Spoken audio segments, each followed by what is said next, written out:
আগে তো খেজুর ছিল অ্যাভেলেবেল, এখন তো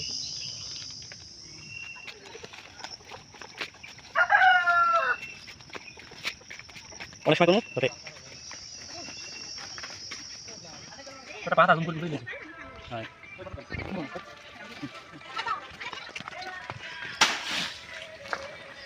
তেঁতুল পাতা দিয়ে যদি করা যায় তাইলে খেজুর পাক এভাবে দিতে হবে, দিয়ে তারপরে আপনি সব দেখা যাবে, সব পাইকে যাবে এগুলা। আর পাকছে, কিছু কিছু পাকছে, এই যে লাল লাল হয়েছে। এখন ওপেনিং করব আমাদের খেজুর পাকা, দেখি কতগুলো পাকছে। হ্যাঁ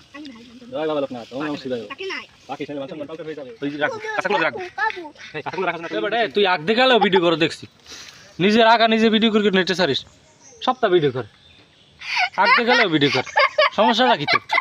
তাই হয় আগ দিয়ে সেলফি করে নেটে সারে, হ্যাঁ না এই বরিশালটা বাড়ি যায় আগাই মেঘে এরকম ছবি করে নেটে সারি দেয়। আমি আসতেছি হাঁক দে বাড়ি। ফাইনালি আমরা এতগুলো পাকাতে সক্ষম হয়েছি। যেরকম সেরকম না, বেশ ভালোই খেতে।